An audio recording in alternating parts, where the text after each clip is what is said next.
The electronically augmented piano is a term I use to describe anything that involves adding electronics or effects to an acoustic piano. This can sound like a lot of different things, so let's check out some examples.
As a pianist, I love the sound of an acoustic piano.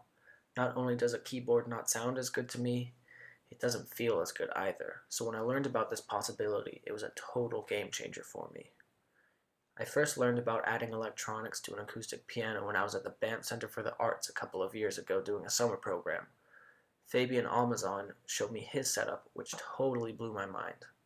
When I asked him how he came up with it, he looked me dead in the eye and said, 10 years. I learned how Fabian mic'd up the piano and the signal flow that went along with it, and then I just kind of kept that in the back of my head for a couple of months. Until one day I was composing a solo piano work, and I could hear all of these electronics and effects and artifacts in my head, and I knew I had to have it in my own music. And that's how I started down this path. Now, before I show you my setup, it's important that I tell you that this is not the only way that you can go about this, nor is it necessarily the best. What it is it's the way that I've figured out that accommodates my own work the best. It's also what I could afford given the money and knowledge that I had at the time that I purchased all of these items. So let's get right into the setup. Obviously, the first thing that we need is a piano. After that, we need to get the sound from the piano into our computer somehow. The first step is our microphones. Personally, I use Yamaha piano pickups. It's what Fabian also uses. I think they're really great. They offer a nice sound quality. They don't damage the instrument when you put them in because they go in with tension. It's a really clever design. And also by nature of being a pickup, you're not gonna have to deal with so many problems with feedback as you would with, say, a condenser microphone, which is also a totally viable option. You can really get away with doing anything, but this is just what I have found works the best. Another option that I seriously considered was the help and still piano pickups. I don't know too much about them other than what I could find online, but they did seem like a pretty good option. What I did do before I bought the, expensive Yamaha pickups was I ordered some contact microphones off of Amazon. They costed about $30, and I used those just to, test the water, see if this was a route I wanted to pursue, because it can be pretty expensive. There's a barrier to entry in that regard. And they worked. They're not fantastic. We're not going for the best sound quality because, we are going to mess with the sound before it comes back out anyway, so it doesn't have to sound like a piano when it goes into the program. It's just important that the piano is your source. It's also important to note that these contact microphones can damage an instrument that you put it on, which to me makes it immediately not worth it. At least, not worth getting them unless you're only using them on your own instrument. The reason is because they have this sticky material, like a glue type thing that you stick onto the piano, so when you take it off, it could possibly damage an instrument. The next thing you're going to need is an audio interface. Your audio interface is what allows your microphones, your computer, and your speakers, which we'll get to later, all to interact with each other. I personally use a Scarlett 18i8. It does the job. I would say if I knew how invested I was going to get into this when I made that purchase, I probably would have bought something nicer that would have less hardware latency. The reason being is that real-time effects, the less latency, the more is possible. Following the signal flow from the interface, we're going to get to our computer. Now, on the computer, I personally run Ableton Live. It is an incredible piece of software. It does everything I could want it to do and more. When I first started, I already had Reason, and I didn't have Ableton, so I experimented with Reason for a little bit, and that was, similarly to the contact microphones, it was a good way to test the waters and see if it was going to be something that I wanted to pursue a little more. I personally have never used anything but those two programs, but I do know people use Max, and they also use Super Collider.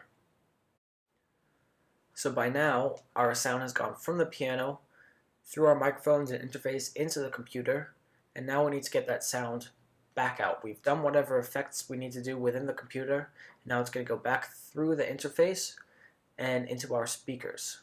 I personally use two speakers because I like to do, various stereo effects, such as panning. But you can definitely just use one. Any speaker that you have lying around is going to be all that you need to get started. I personally borrowed a 10-inch PA speaker from my neighbor. I used that for like 6 months before I even bought my own. So literally anything you have is going to be good to get started. But a nice PA speaker pair is going to be great if you start to, really dive into this. So the last part of the setup, which for my purposes is totally essential, is a MIDI controller. I personally use a Behringer FCB 1010. It's a foot controller, and what I do is I place it right by the pedals, and while my hands are busy playing the piano, I can reach over and I can tap a button. There's also a couple of expression pedals on there. It works really well for this setup. So there you have it. That's my introduction to the electronically augmented piano. I hope you learned something, and I hope that you can start to experiment with this incredible instrument yourself. Please stay tuned because I'll be posting some more videos with some of my favorite tips and tricks that I've picked up along the way. Thanks for watching.